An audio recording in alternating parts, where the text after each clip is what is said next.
And we're live. All right. Happy Friday, everybody. And please join me in welcoming our special guest, Tim Lynch. Tim, welcome. Hello. Oh, those you don't know, Tim is Karen's other half. I almost said better half. I probably shouldn't do that. No. No. Spoken like a No. very happily married man. I know my place. And I've been looking forward to this. So I know you've subbed for me, but we had not had a chance to do this. For the audience, Tim and I have known each other for years and years. But why don't you give a quick bio for those who don't know you, Tim? Yeah. So, I have been orbiting in and out and around the research industry for 20, 30 years now, starting in medical education where we were understanding physician behavior, right? So it was a lot of qualitative and quantitative data. And then took a jaunt with Focus Vision, actually running marketing for Focus Vision, and then with Odin Techs growing startups, and now focusing still in that technology behavior change with change management. So it's the long version of a winding path. And married to Karen Lynch, which of course been in the research industry for probably about that long, right? You're yeah. So anyway, so there we go, guys. So Tim is subbing for Karen. She is on the beach somewhere, is my understanding. Hopefully not trying to fly back home today. Right. Yeah. We'll get to that. So what a day. What a day. We're going to kind of change things up a little bit. Carly, we'll do some shout outs really quickly so everybody knows. IX LATAM right around the corner. IXAI, I think we're still down to the wire of accepting submissions for IXAI. So Carly, if you want to show that one, there we go. And then you may have gotten an email that we have launched the next wave of the GRIT report, GRIT survey. So certainly take a few minutes to do that. This is our innovation focused wave. So the questions are different than the last one you took. This does include the GRIT 50. So this is when you tell us which companies you consider to be innovative. I expect to see a lot of changes in that ranking this year because of so many new companies entering the space. So please take a few minutes and participate in GRIT as well. And I think that's all the shout outs that we need to give. Tim, anything you want to give a shout out to? Yeah, no, always loved, working with clients and trying to get them to, be in the right mind space so that they would vote for us, in the GRIT 50. Well, I don't know if we walk a fine line there with that piece of things, but we certainly it's the closest thing we have to a brand tracker. So let's please participate. All right, that's probably a good segue. We got a bunch of stuff to cover today. This is not this. Well, I was going to say we it's do not a lot of news. A lot of news for the middle of July. Yes. And I was going to say it's not the week in AI, but actually it's not true. As we get into it's the week in research AI. Right. With everything that was popping. So, but before we even get into that, the segue, if you had not checked it out, the Insight Association, in collaboration with the University of Michigan and with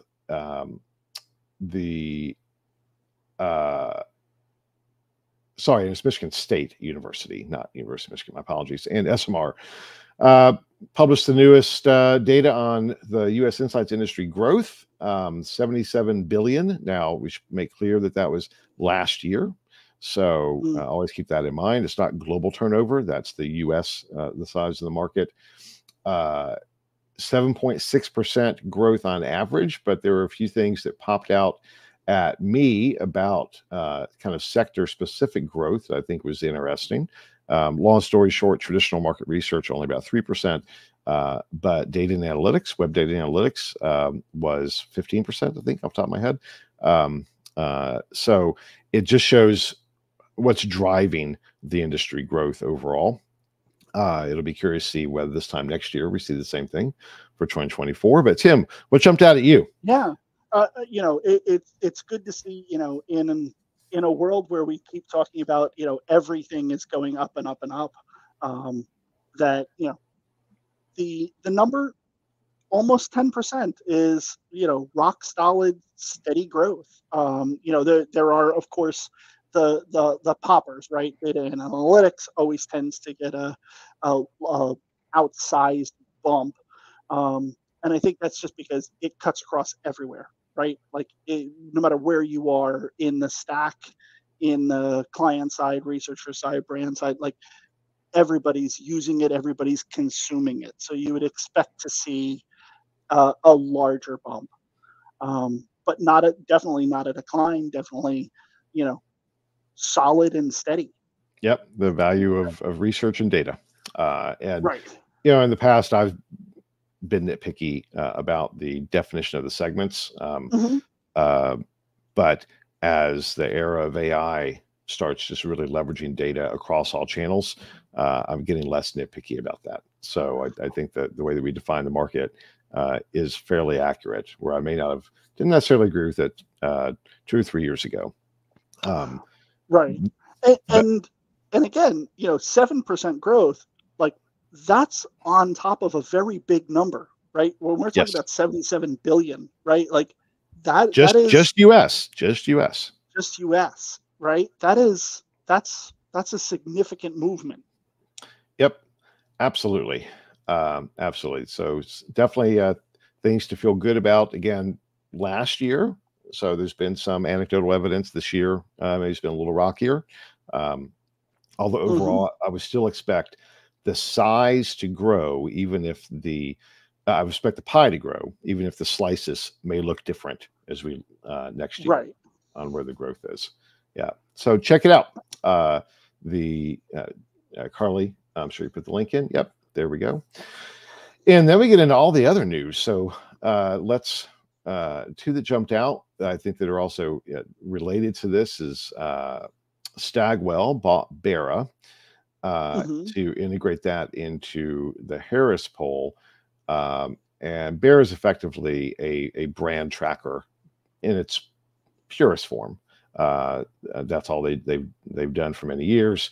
But I think what jumped out at me was how they're building this into the Stagwell marketing cloud, and how Mark Penn Right. has been very purposeful in leveraging research properties, the Harris poll, et cetera, as data conduits that feed into the larger marketing organization of Stagwell. And I think that's exactly where everything is going, and we'll see more of that. What's your take? Right.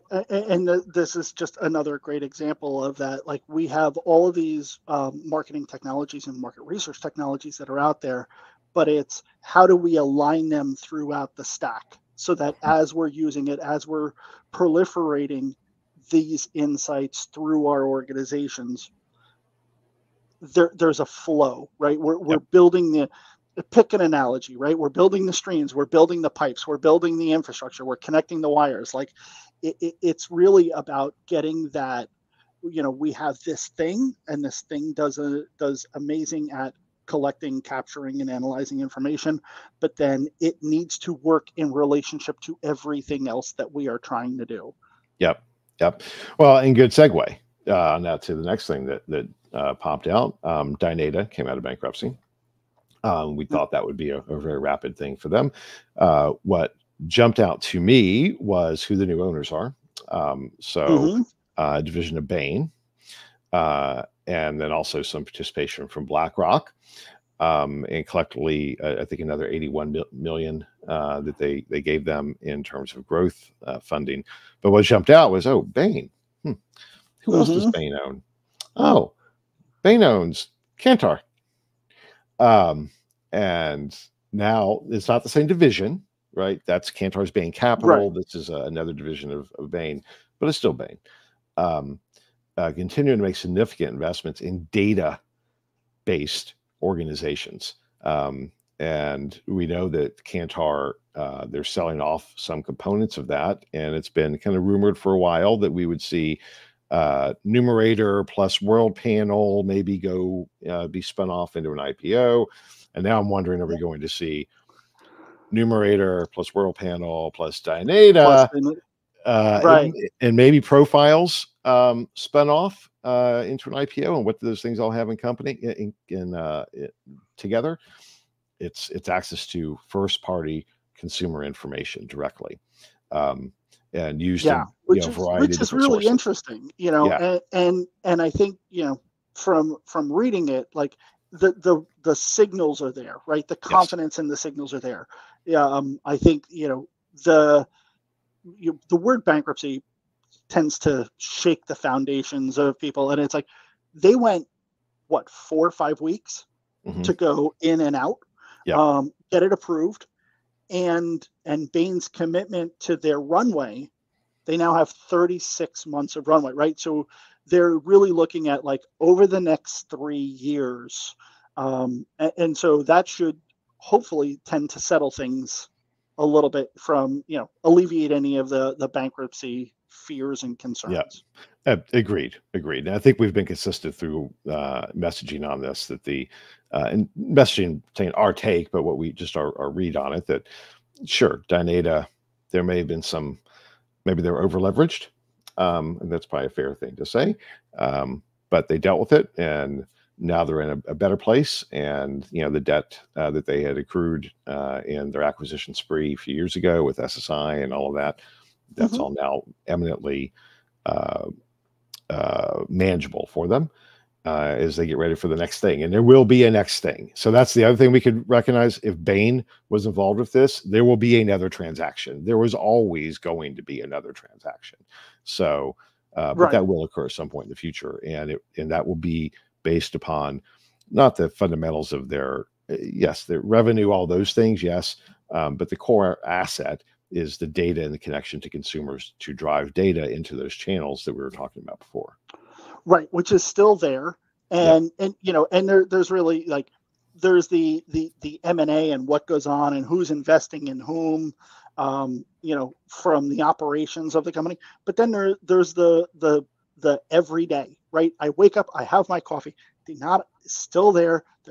They're providing the value that they've always provided. Like the core of what they provide to their customers hasn't changed. Yep. Right. Agreed. So like all of this stuff is, it's the operations and behind the scenes, but the day-to-day impact on the researcher should be zero.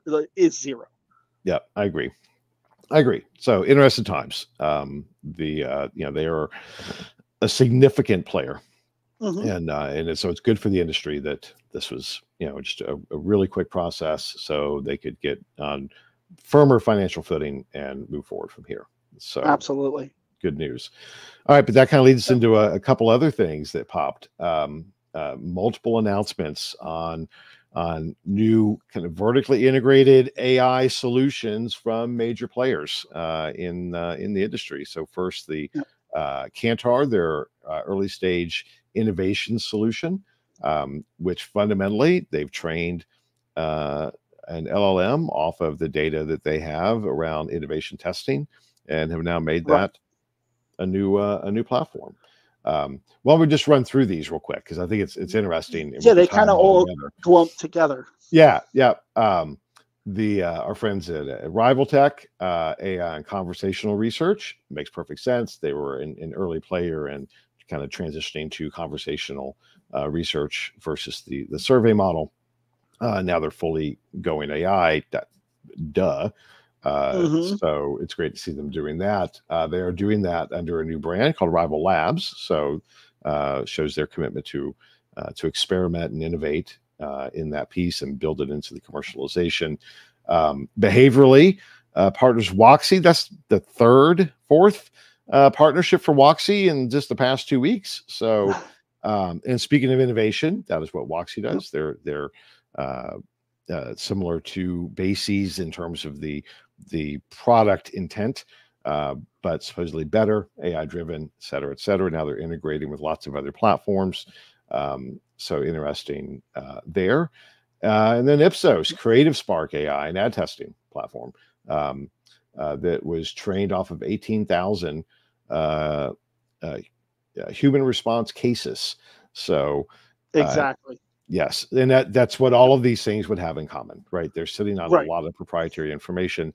They're now purposely developing AI solutions. Let's call them apps, for lack of a better term. It kind of, I think, it captures the idea, that are purpose built to address specific business issues and creating cost and speed, and hopefully even quality, Right. efficiencies and upgrades. So what? Absolutely. You know, this is, you know, we were talking earlier about all of the AI and large language models, right? And we have the titans out there, right? We have the Google, the Microsoft OpenAI, we have AWS and Anthropic's partnership, and Meta doing theirs with Llama. So like there's a rising tide that's lifting. So having AI, like it's like oxygen. We all have it now in one way or another. Yep. But what sets these apart is it's AI enabling those with really good data, Yes. those with really good, like you said, first party information, to then leverage bringing those two together. Yep. And that's where, like, you know, Kantar's solution with their 40,000, and Ipsos with their 18,000. So they're sitting on this really good information that AI can then leverage to be very different than the AI that everybody else has access to. Yep. 100%. And that, we've talked about for years here on the show, Karen and I, and I'm sure you and Karen have talked about it privately. We were going to get here. This was always where things were going, and it's still early. All right. But we're seeing that the promise of research was quality data, access to quality data, and now productizing that data asset aligned to specific business issues. It's a natural evolution of what we saw with automation, the zappification of research, if you will, which grew out of DIY. And this progression has been clear on where we were going to get. And now and hence why next year we'll see, I expect, the growth of the pie from revenue standpoint, but our friends at Insight Association and SMR may have to create a new category, right? So it may be fully automated, fully AI-driven solutions, and I expect that we'll see that pie grow more and more as a contribution of revenue of a company, or as a share of spend from brands, simply because it makes sense. And now here, you don't have the horse. I don't either. But but here's the beating of the horse component. It starts with quality data. Last week we dived pretty deep into that topic, and there will be more on that in other ways soon.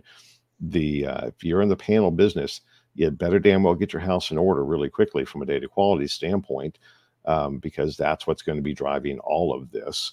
And if you are a research supplier, start thinking about moving away from the bespoke ad hoc projects to building proprietary data assets, and building solutions off of that, because that is simply where we are rapidly going. Agree? Disagree? Yeah, we're seeing this large bifurcation between the haves and the have-nots. Right? There are, as we talk, like I still work with a lot of companies. They're still not in AI yet, right? Mm-hmm. They're still what AI conversations would have been over a year ago, right? And so there's the separation, and those that had good data practices, good data governance, great data connectivity, seeing across systems, across silos, being able to join their consumer information, their first party research data, and their ERP systems are getting an outsized benefit. Now, when these companies like Kantar and Ipsos come online and they can apply yet even more intelligence, right? You're pouring gasoline on that fire that is just going to grow for those that have done the previous work. And what does that mean for your business? What does that mean for you? Everybody has to answer that for themselves. Excuse me. I just noticed Carla, we ran through that really quickly. If you want to pop in the Ipsos link as well, before we move on to the next piece, because we just kind of bundle those together. And now I think we're moving a little more into your neck of the woods. Thank you, Carly. On what we kind of themed customer experience and privacy, and a few stories popped out here. Do you want to tackle the first one about Gemini and another oopsie potentially from Google on that? Well, and these are these privacy issues, they're sticky. I don't know that we have a definitive answer. There's a concern, right? You were looking at my at data within a PDF within my Google Workspace, is the article. We're humans and we're very predictable. So how much of it is just I am so predictable in what I will do versus you've actually looked at the data and have seen the data. And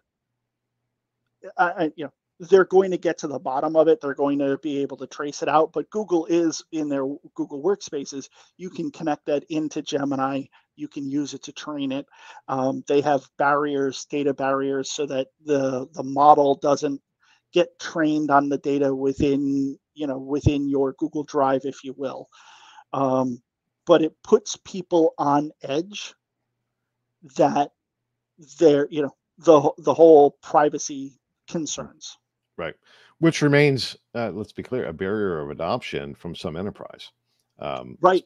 So, it's not a, there's a personal element of, I don't know what you're reading everything on my drive. Okay, fine, I get that. But these are significant issues for very large organizations that do want to address data privacy and ownership issues internally. So it's when things like this come up, it's important for us to recognize that as fast as things are changing, there's still a lot of things to be worked out, both technologically, legislatively, et cetera, and that's a pretty good example of that. And on the big ones, right? On when I say the big ones, right, we're talking about Microsoft, Amazon Web Services, Google, and Meta, right? All of those are like foundational technologies. Now, on the Microsoft side, that's where OpenAI, that's ChatGPT, and/or Microsoft Copilot, right? And the difference there is that you can use ChatGPT, OpenAI's model, inside your data, but it doesn't leave the barrier. Microsoft calls it consumer data protection, and that's what enables enterprises that are in the Microsoft stack to leverage large language models without crossing, like a Ghostbusters reference, right? We don't cross the streams. Yeah, right. You don't never cross the streams. And Microsoft has that. And in AWS, if you're an Amazon seller, Shopify is built on AWS, I believe, and their partnership with Anthropic and Claude, right? So they have the same way in AWS to leverage Anthropic's large language model without the corporate data crossing that barrier. Google is doing the same thing with Gemini and Workspace, and Meta is doing the same thing on their side with Llama, open sourcing Llama. You can hear the hesitation in my voice because Meta also does a lot with lookalike audiences. So there's a little bit of, they are separate, but again, we're so predictable as humans. Like, I just need enough information to give a profile to generate a lookalike audience that can then be targeted with your ads. Well, let's diverge from it. There's not a link for this, Carly, but as we're talking, right, it's Friday the 19th. Many of us woke up to the sky is falling, of Meyer says a CrowdStrike update that did not work well within Microsoft Enterprise installations, and things went down all over the world in important infrastructure type of systems, airlines, banking, 911. I mean, Right. very widespread challenges globally. And Yep. so here's what makes me think. So we're talking about these big systems that are rapidly approaching the same level of kind of infrastructure importance globally in just how we live. But today we get a reminder of that's not always a good thing. That level of dependence also comes with some trade-offs, some potential vulnerabilities. So I'm wondering if and obviously it's too early to think about, but is the world kind of feels a significant amount of pain today, and there's economic fallout from this. This was not my internet's down. You know, there's some real crap that happened Right. as a result of Right. this. Will we rethink things? Is that something that AI is going to have to deal with, rethinking to focus more on edge computing versus cloud computing? And where do we have redundancy? Right? Yes. Where do we have redundancy? Where in our systems is there replicability? Single point of failure is always an issue. CrowdStrike is on it. Their poor CEO is getting beat up he's from not having a good every day. news source. I mean, the BBC was all over him. Then he was on CNN. Like, he got Jim Cramer out of bed. Like, it's just that poor guy. The reality is that, like, and I've seen some funny things about, like, this is what we thought Y2K was going to be. Right?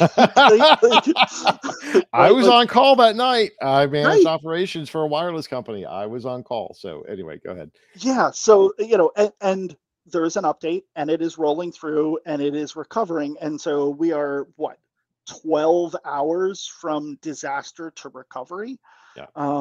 Now, if you were taking a flight, or you had your banking systems in Australia that were trying to update, like, not to minimize the disruption, but at a global scale, like 12 hours. Sure. Right. But I do think, and I want to be conscious of time, we got a couple more things we want to cover, but it is more to the point earlier of we're still early in this, right? We're still working things out. Right. And here's an example where things like this happen. And I think that there's probably going to be a little bit of a backlash to think through redundancies. What does that look like in the world of AI when you're synthesizing, all of this data from everywhere in the cloud, yada, yada, yada. As life goes on in the world, Right. and life just happens, right? Weird stuff occurs, and then you realize, oh, wait a minute, we're going to have to rethink that. We shouldn't become lax in thinking, the way we do things today is the way it's always going to be done. If anything, I expect that the pace of change to realize, just because we've been doing things in the cloud for the last 20 years, 20 plus years. Now maybe we need to start thinking about hardware again, and what does that look like at a localized level as far as redundancy. So just thoughts on all of that. Yeah. And there is a lot we had a lot of AI for everybody, where you and me can talk about our emails or our presentations and things like that. Now, particularly with the Kantars, the Ipsoses that are coming in, we're talking about AI at a systems level. Mm-hmm. It incorporates a lot of, what do we do for failover? What do we do for training? Right? It's predictions. So it is the best prediction to optimize for yesterday, right? Which means like it is, we are highly confident to predict what happened yesterday. New things will happen, new dynamics will come in, and we'll need to figure those out. They have the plus side of it makes opportunities for us to test new models, test new things, test new consumer ways of messaging to them, ways of interacting. Mm-hmm. It has a downside of, do we have biases in, right? We don't want to have things like predatory lending. We don't want to. So, there's two sides to the same coin. Yeah. And thankfully, there is a lot of information and a lot of very smart people who are working on this. We just need to hold space for that conversation before we race in and get ourselves into a, oh no, we have a single vendor solution and now they're down, or we have injected a bias that basically we're doing predatory lending practices in our banking because we turned AI on to approve, loans or interest rates, right? There's just a responsibility, and if we don't hold that space for that conversation, we can get ourselves in trouble. Yeah. Well, and two other examples as we head into the wrap up that I think are related. And we kind of hit it out earlier on, the challenges around personalized experience and privacy. That's a data-driven process. There was a great piece that was put out on LinkedIn on that by Jeannie Walters. If you want to put that in, Carly, that would be great. And I think it's another example of that holding space. These things are not resolved. We do not know where this goes yet, right? They were still on the edge of dystopian hellscape or, personal control and yay, everybody knows your name, right? The cheers, AI-driven cheers type of scenario. I just dated myself really badly. You knew what I meant. And we also had the legislative issue. The next thing that popped up was Meta working through stuff with EU and basically saying, we're just not going to introduce anything new if you're going to, we don't want to play around your legislation and deal with that. So all just being worked out. Thoughts on those two things? Yeah, I love them both. Meta, they are not going to stop innovating, right? They can't. It's in their DNA, right? From their history of go fast and break things, and then it was like, okay, hold on, we have to be grown up, so we'll go fast and break things with a stable infrastructure, right? But so what they did is it's still open source. Now they're not going to play in the EU, and we need the EU on that other side, right?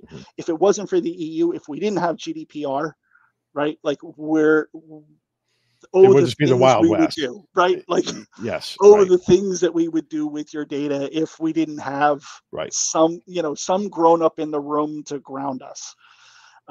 So it's great, and we need that healthy tension. Yeah, agreed wholeheartedly. And that's probably the last thing. Well, let's. Yeah, these Fridays are so much fun. You guys have such a blast on these. Yeah, and there's so much good stuff. Well, we're going to jump just for a second though, because it actually should have been here. The Alphabet backs out of acquiring HubSpot. I think that was primarily a data play, even though it's from a business standpoint. And my understanding was they backed out because they didn't think it would pass regulatory muster here in the U.S. So similar to EU around AI, that they would probably go, no, that's a little too many eggs in one basket there, Alphabet. So but you have the sales forces that are out there, right? And you have Zendesk that is out there, and they're now going into the CRM space. So HubSpot as a marketing automation, HubSpot as their CRM would have been cool. Yeah, it would have been really cool to have that, 5 years from now, all integrated in the Google stack. Yeah, yes, agreed. And I'm sure that, well, Microsoft's probably going, oh crap, because they were probably looking at it as well. So for the time being, looks like that Alphabet will be Alphabet, and HubSpot continues to do incredibly well on their own. Absolutely, because you can connect your HubSpot to your Google Suite. And you can connect your HubSpot to your M365. So whichever foundational system you're using, they both work with it.